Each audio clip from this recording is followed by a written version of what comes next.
Olá, queridos, mais um Vida com Propósito e já vou deixar um aviso aqui para você. Para quem não se inscreveu no canal, já ativa o sininho, se inscreve para você não perder nenhum convidado. Cada episódio tem sido fantástico, nós temos recebido vários testemunhos, pessoas que estão sendo transformadas e hoje eu vou receber um convidado especial. Eu tenho certeza que vai ser algo grandioso. Estou aqui com a Alê, menino crente. Eu preciso saber, Alê, o meu público já está pedindo aqui nos stories que a gente fez agora. Quem é o Alê? Você pode falar para eles? Cara, eu recebo muito essa pergunta, porque a galera pergunta, cara, de onde saiu esse cara? Gente, normal, tá? Eu fui nascido e criado lá em Santíssimo Vasconcelos, zona oeste do Rio, Campo Grande. Sou filho da dona Sueli, batalhadora, e do seu Josué, cara. E o que acontece? Eu sempre fui evangélico, né? Assim, o meu irmão briga muito comigo quando eu falo assim, cara, eu sou nascido e criado na igreja. Ele, que nascido o quê? Tu foi pra igreja com 9 anos? Eu falei, André, eu só lembro quando eu tinha pra cá, pra frente, eu lembro que eu tava dentro da igreja. Por quê? Por que eu falo que a gente era muito envolvido com a igreja, muito. E quando a gente era pequeno, na verdade, até nossos 28 anos de idade, no meu 28 anos de idade, eu era da Igreja Batista do Jardim Oriental, que é lá também na zona oeste do Rio, Campo Grande, perto da minha casa. Eu só saí da Jardim Oriental, eu amo Igreja Batista, amo. Participei dos retiros todos, Congresso da Diamante, Congresso da Diamante são a reunião de jovens, de adolescentes, da zona oeste do Rio, de Santa Cruz a Bangu. Reúne todo mundo, coloca todo mundo dentro de um lugar propício a dar errado aquilo ali. Aquilo é certo para dar errado, mas a coisa é linda, gente, era muito bem organizado e a gente sentia a presença de Deus naquele lugar. Eu só saí da Igreja Batista porque eu tive que casar. Eu conheci uma menina, não estou falando que eu tive que casar, pelo amor de Deus, Sinara. Isso foi ruim para mim. Aquela imposição da esposa, eu entendo você, fica tranquilo. Amor, pelo amor de Deus. Não é que eu tive que casar, eu me apaixonei. Eu quis casar. Um casamento é muito bom. Livre, espontânea pressão, aquele amor batendo no peito, né? Passando mal. Aí deixa eu te falar. O que acontece? Sendo que é o seguinte, a Sinara, minha esposa, ela era líder do Ministério de Louvor e diaconisa. Então eu falei assim, cara, eu não tenho como tirar ela do ministério dela e levar ela para a Igreja Batista. Já pensou? Ela de Igreja Assembleia de Deus, pentecostal, os pais delas são os pastores da igreja, que normalmente, eu cresci com isso, né? De quando você casa, olha, a esposa tem que acompanhar. Se for igreja diferente, a esposa tem que sempre vir. Eu falei, caraca, como é que eu vou fazer, mano? Não tem como, macho. Como é que... Aí o pastor até veio conversar comigo. Você sabe que... Eu falei, varão, não tem como, varão. A mulher é filha dos pastores da igreja, diaconisa e líder do louvor. E eu faço o que aqui? Toco. É menos paga eu ir para lá. Aí eu fui para lá, estou até hoje lá no Ministério Efraim. Pastor Janda e pastora Ney também são incríveis, cuidaram de mim de uma forma bem incrível. E eu, graças a Deus, eu vejo hoje em dia, eu vejo um pouco de irresponsabilidade de alguns pais, sabe? Eu não sei se foi a criação que a gente teve, né, amigo? A criação que a gente teve que foi um pouquinho mais pesada, isso, graças a Deus, me ajudou muito a criar um caráter, criar uma personalidade que eu tenho hoje. Eu agradeço muito aos meus pais por ter feito esse filho maravilhoso, lindo, cheiroso, um cara que realmente não devia nem estar aqui, andando entre os seres comuns, que é um anjo. Né, meu amigo? É bom, a questão da autoestima, né? Do acreditar. Do acreditar em si mesmo, tá certo. Querido, agora eu queria saber o seguinte, eu quero entender da onde surgiu o menino crente. Qual o momento que você falou, cara, isso aqui é o menino crente, eu vou virar a chave, é isso aqui que Deus está falando, eu senti isso aqui. Como é que foi essa história? Conta pra gente. Eu sempre gostei de humor, sempre acompanhei bastante sobre a história do humor, mas o Instagram do Menino Crente só começou mediante, eu trabalhava em uma agência, trabalhava nessa agência, e um dia eu estava tentando em um Instagram meu, outro Instagram meu que eu tinha, sendo que o outro Instagram meu, eu tinha 5 mil seguidores. 4.200, tudo comprado. Aí eu postava um vídeo e nada, dava 12 curtidas. Falei, que isso, eu tô tão estourado com 50 seguidores. 12 curtidas, não é possível. Aí um cara entrou em contato comigo, Renato Lima, o nome dele. Ele tinha uma página chamada Gritar Gospel. Ele falou, mano, o que tá acontecendo, cara? Eu vi um vídeo seu. Eu falei, cara, que legal, poxa. Mano, o que aconteceu que você não consegue... O vídeo teu é muito bom, que na época eu fazia dublagem. Gostava muito de dublagem. Falei, cara, postando. E ele falou, mano, cara, fala aí, eu quero te ajudar. Ele tinha uma página de 100 mil, esse Gritar Gospel, 100 mil seguidores. Eu quero te ajudar. Vamos lá. O que tu fez, Thiago? Participou de alguma coisa? Eu falei, então, é sobre isso aí que eu queria falar contigo. Eu já comprei seguidor. Ele, mano, sério? Eu falei, sério. Ele, mas foi pouco? Eu falei, assim, ele metade, né? Eu falei, um pouco mais. Ele, sério? Eu falei, mais ou menos 4. Ele, 4 seguidores, só falou 4 mil. Quase tudo. Ele, mano, vai ter que zerar, mano. Aí eu tive que zerar, comecei do zero.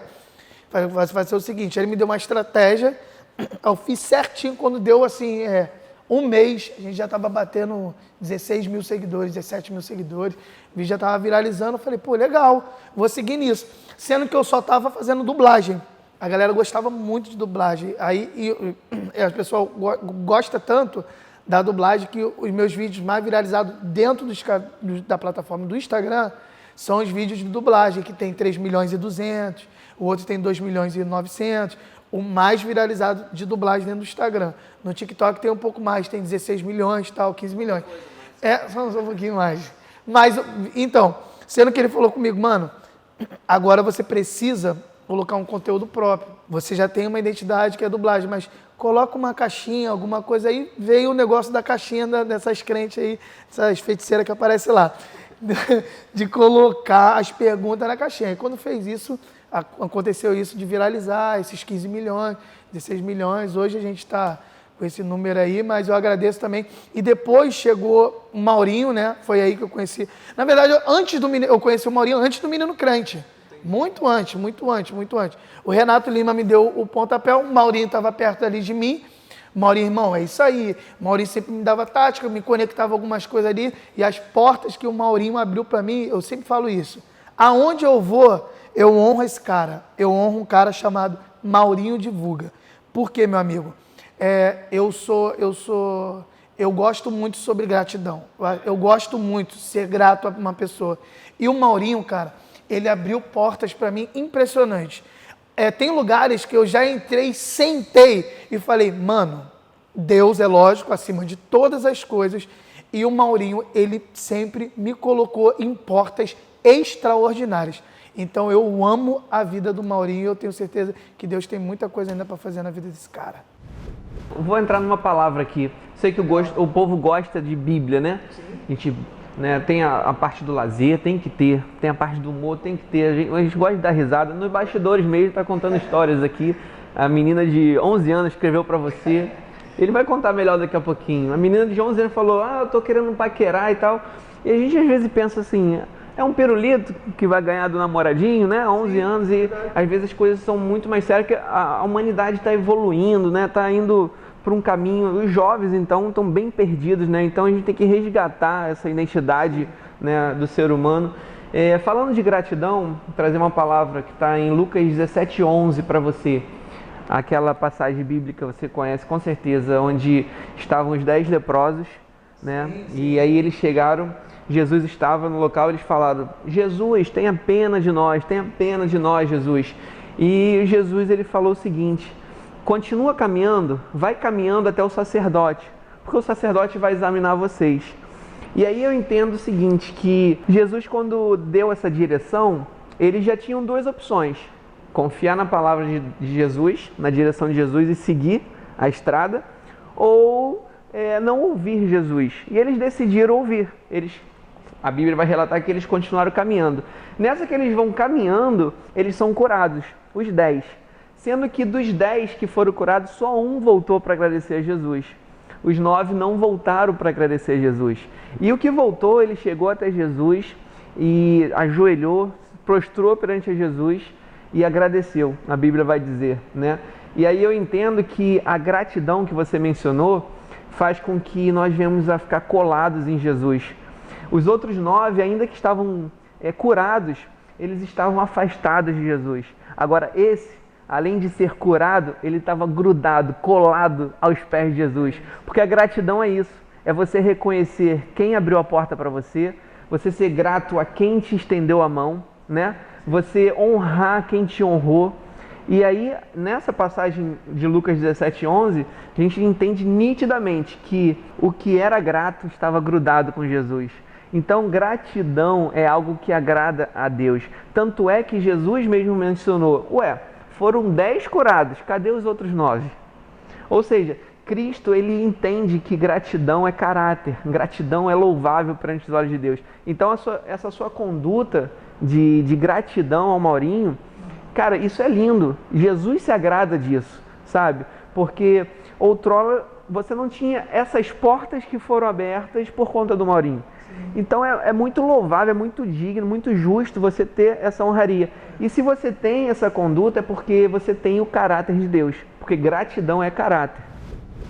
E eu queria entender, meu amigo, também, dentro dessa história já do menino crente, o que foi, assim, do ápice da risada. O que você pegou de história que você mesmo, que gera o humor, passou a rir muito? Essa história aqui foi algo que eu passei mal, né? Nos bastidores eu ri muito. Você tem alguma história nesse nível aí pra contar pra gente? História eu tenho. História eu tenho. De vida, né? Tá falando que aconteceu alguma coisa comigo? Bem engraçado. Não, o que acontece? Eu era muito feio, né? Muito feio. Não é que eu tô legal agora, mas eu era muito feio, mano. Eu era muito feio. Pra você ver que eu era tão feio, isso né? Não, mas não fala de ontem, não. Fala do passado mesmo. Cara, eu vou embora desse programa. Tira isso aqui de mim. Deixa eu te falar, porque eu tô falando que eu tô até... Não é que eu tô lindo, mas eu tô... É que a unção do humor me atingiu aqui por um momento. Tá repreendido, vamos morar. Deixa eu te falar, o que aconteceu? Aí a minha mãe, depois que aconteceu aquele negócio do hospital, a minha mãe, ela teve uma situação que ela teve que ir para casa da minha tia Lucimar. E eu era pequeno, isso é real. Eu era pequeno e meu pai tinha saído para trabalhar. Aí ela falou assim, não tem problema. Na época era baixinha a passagem, né, de ônibus. Pegou, pagou a passagem. Sendo que eu segui, um negócio interessante aconteceu, ela contando. Ela falou, cara, quando eu subi no ônibus, o motorista teve a audácia de falar assim, nossa senhora, me perdoa, mas sua criança é muito feia. Assim, o motorista, essa criança feia, não sei o quê, feio demais. Aí minha mãe subiu no ônibus, sentou lá atrás. Aí o passageiro que estava do lado, ela falou assim, eu não gostei. O motorista me desrespeitou. Aí ele, sério isso? Aí minha mãe, sério, eu não gostei não. Ele falou, não deixa isso barato. Me dá teu cachorro aqui e vai lá. Pô, me chamou de cachorro, mano. Me chamou de cachorro. Que isso? Não é possível. Eu sempre fui muito... E além disso, eu sempre fui ruim de dar ideia em pessoas. Eu não sei nem como é que eu tô casado, cara. Acho que foi por pena. A senhora olhou assim, cara, coitado, vou levar pra criar. Porque eu era muito ruim de dar ideia. Mas eu vou adotar ele. Aí começou a cuidar de mim, passar remédio. Começou a levar ele. Mas o que aconteceu? Teve um dia, uma coisa muito engraçada que aconteceu comigo, foi o seguinte. Eu era lá da Igreja Batista de Jardim Oriental. Depois eu vou fazer até esse corte que eu vou mandar pro pessoal lá. Que todo mundo que eu faço parte de um grupo, até hoje, do grupo da Igreja Batista de Jardim Oriental, os amigos que eram de lá. O que aconteceu? Uma certa feita, eu estava fazendo aula de kickbox com o Rodrigo Vasconcelos. Ele é professor de karatê, kickbox, faixa preta, ele é muito bom.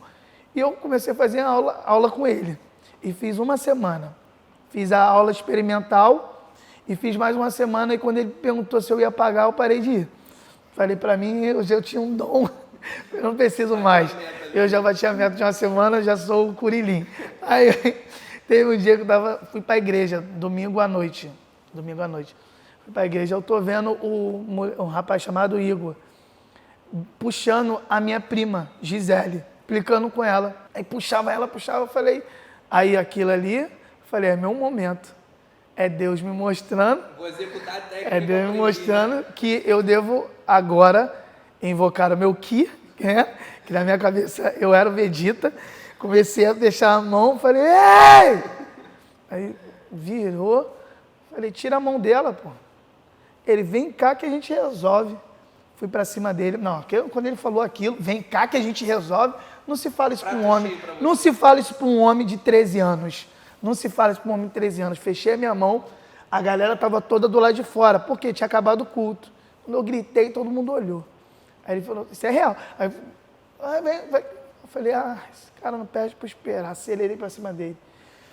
Fechei a mão, pum! Não lembro mais de nada. Acordei, minha cara cheia de sangue, a professora da EBD me puxando pelo braço. O que aconteceu? Eu falei, nada não. Quando eu olhei ele passando lá, irmão, minha dignidade acabou naquela igreja. Falei, pai, eu não vou mais para a igreja. Aí eu falei, esperava, meu pai é muito ruim de palavra. Aí eu falei, pai, eu esperando um conselho dele. Ele falou assim, pô, quando ele me pegou, eu fico assim, não, hein? Tomou um maior socão. Eu falei, meu Deus, meu pai não me ajuda. Eu sangrando lá na sala do pastor, que aquele dia ali eu não volto nunca mais, tá arrependido. Mas um abraço aí pro Igor, obrigado, Igor, por deixar esse... Eu tenho um ódio de você até hoje. Se eu te ver na rua, eu corro, é que tu me dá outro. Não vou testar, né, varão? Não vou testar, mas isso aí pra mim foi o ápice. Isso aí pra mim foi o top. São várias histórias, né, que a gente passa, cicatriz aí, mas na verdade no dia é dor, é doído, é ferido, mas passa o tempo a gente começa a rir, né? Porque na hora não teve graça nenhuma, entendeu? Nenhuma. Depois que eu acordei, eu vi que não tinha graça nenhuma. Mas essas coisas só servem pra gente aprender, né, cara? Graças a Deus. E o momento coach que a gente tava falando aqui nos bastidores, né? Você que tá tomando um soco da cara da vida, calma, vai passar o tempo e a risada vai voltar. E você vai tomar outro, provavelmente. E bem mais forte, fique né? em paz, bem mais forte. Quanto mais você é mais velho, mais dói, gente. Naquela época não doeu mais. Não doeu muito, né, na verdade. Mais velho eu nem... Tu já entrou em briga? Eu não entrei. Já entrou em briga? Na infância, né? Como você já fez na mão? Eu nunca fiz. Aquela foi a primeira vez, acho que... pequeno... Fez na mão com... Vai brigando, apanha, bate e fica naquilo. Eu nunca fui, porque, viu aí... Tentei a primeira, tomei, eu falei, quer saber? Não quero mais saber disso, de lutas. Aí abandonei minha carreira de lutador, durou pouco. Durou 7 dias. Foi o suficiente para se aposentar, Aí né? eu falei, galera, para mim deu. Para mim, encerrei a carreira, guardei a fé e estou até aqui até hoje. Não, perfeito. E aí, quando você aplicou toda essa questão do menino crente, do humor e tal, o que você descobriu dentro disso? Você descobriu, por exemplo, uma carência do público, pessoas precisando de dar boas risadas. Qual foi a sua descoberta? Porque você se lançou como menino crente, né? E o que veio de feedback do público para você? O que aconteceu foi o seguinte. Deus ele me deu um puxão de orelha muito séria. Porque quando eu comecei no stand-up, eu só estava fazendo show do humor. Entendeu? Eu ainda vou nas igrejas e tal. Mas no meu começo, eu ia, aí a galera ia, o pessoal ria, e eu ia embora. Pronto, entendeu? Marcava o culto, tinha um louvor, normalmente é assim. O pessoal faz louvor, a gente agora com menino crente. Eu vou e faço o meu stand-up e tal. Todo mundo ri, kkk, acaba, fechou, foi embora. Sendo que eu comecei a receber muita mensagem no direct, cara, de depressão. Eu falei, a primeira que eu recebi, eu lembro até hoje, eu falei assim, mano, eu não sou da sua religião, eu sou de outra religião. Eu passo por um momento muito difícil dentro da minha casa e literalmente eu não estava sorrindo. E eu vejo teus stories, eu vejo teu conteúdo, eu começo a rir. Pra mim, aquele primeiro ali, foi assim, aquilo que todo mundo manda. Quando começou eu receber muito, um volume maior de, cara, eu tinha ansiedade, eu tinha depressão. Não é que através do meu vídeo ela foi curada.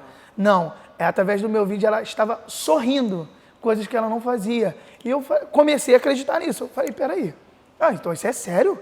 O meu vídeo está alcançando o pessoal que está com depressão.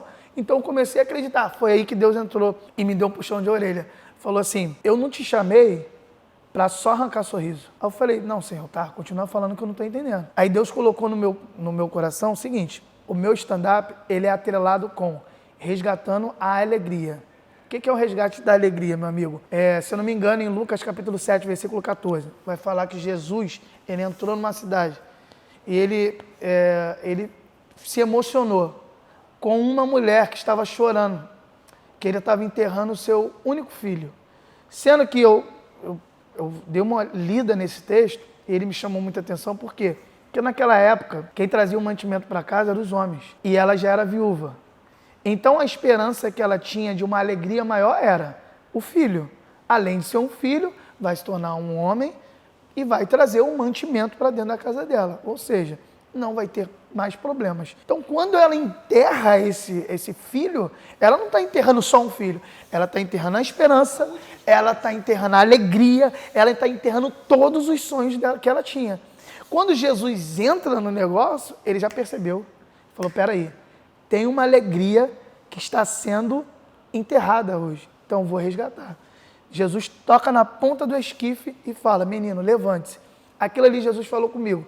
Falou, Alexandre, quando eu falei, menino, levante-se, era alegria, volte para dentro dessa casa, entendeu? Aquela mulher, ela já tinha perdido todas as esperanças dela. Ela estava enterrando não só o seu filho, mas todos os seus sonhos. Então, quando eu chego em um local, logo após o stand-up, a gente faz isso. Gente, você que um dia a sua alegria foi roubada, foi tomada, Jesus hoje quer ressuscitar aquilo que um dia foi perdido. Aquilo que um dia foi enterrado, aquilo que estava desacreditado, desenganado, você não vai morrer em depressão, você não vai se entregar à ansiedade. Jesus, ele entra, e aonde ele entra, tem que ter transformação. Charles Spurgeon dizia o seguinte, a graça que não me muda, essa não me salva. Então, se Jesus entrou, se a graça entrou, tem que ter transformação. E é isso que a gente faz no nosso stand-up. Eu fico feliz quando eu vejo as pessoas chegando na frente, chorando, falando, cara, eu estava passando por isso, por essa depressão, por essa ansiedade, eu estou aqui porque eu quero que a graça me transforme. E aí eu comecei a entender. Aí eu falei, aí Jesus falou, é isso aí que eu quero. Porque entrar, sorrir e ir embora é momentâneo. Agora, quando a graça renova, é para sempre. É verdade. A questão... A Bíblia vai dizer, né, nitidamente, que na presença de Jesus até a tristeza salta de alegria, né? E de fato, quando você está alegre, a Bíblia vai dizer que você formoseia seu rosto, né? A sua alma, ela se volta a reviver, né? Reviver. Sim. Você começa, às vezes você está numa depressão, você está triste, e aí bate um humor, né, direcionado, também é humor ali embaixo de uma base bíblica, né? Você direciona também um pouco sobre Deus, Jesus, como você falou agora, né? E aí você começa a dar risada, você começa a... Cara, calma aí, eu estou numa situação de tudo escuro, tudo triste, depressivo, e por um momento do dia, às vezes um segundo eu dei uma risada. Aquilo ali é uma lâmpada que se acende, né? Calma aí, acendeu uma lâmpada aqui, acendeu uma esperança. Deixa eu ver mais isso aqui, porque pode ter mais risadas, pode ter mais luz, né? E às vezes essa lâmpada que acende é justamente o caminho que essa pessoa... É o único escape ali para ela seguir ali e avançar, sair desse momento, né, de breu, digamos assim, né? O ser humano, ele precisa, cara, do momento de lazer, ele precisa do momento de humor, né? A gente não pode entrar numa de só trabalho, só espiritual. Não, a gente precisa sim trazer humor, precisa pegar a família e passear, que é a questão do lazer, nem que seja ver um filme, ver um programa, né? Vai na praia, beber uma água de coco. Às vezes as pessoas estão tão bitoladas com o trabalho que acabam negligenciando uma área do lazer e do humor que é fantástica, vai fazer bem para a sua vida, né? E até para poder potencializar mais a área profissional, você também precisa estar bem humorado, você precisa estar bem consigo mesmo, né? Você precisa estar alimentando a sua parte de lazer. E o interessante, pelo que você comentou, que você começou a fazer o Menino Crente, começou a ter o feedback, e além da questão das risadas, você percebeu que de fato estava tendo uma cura ali nas risadas. Que esse era o propósito. E ainda que você tenha mencionado assim, não é o meu trabalho que curou, mas você é uma ferramenta de Deus. O seu trabalho, o seu propósito, a sua vida é uma ferramenta, né? Talvez no primeiro momento, de uma primeira risada do público, não foi uma cura, mas vai ser um start para essa cura acontecer, né? E eu tenho certeza que vão ter pessoas que de fato vão receber a cura através do seu dom, através do seu propósito. Eu tenho certeza disso, porque de fato A risada, isso aquece o coração, faz sentido a vida, né? Uma pessoa que não sorri, uma pessoa que está sem sonho, sem esperança, né? Parece que está sem sangue correndo nas veias, né? O pastor Cláudio Duarte, que também nas suas pregações, ele brinca muito, né? Fala muito de humor. Ele falou uma história bem interessante uma vez. Ele falou assim, Jesus é bem-humorado, porque Jesus ele chegou para um cego e perguntou, o que tu queres que eu te faça? Né?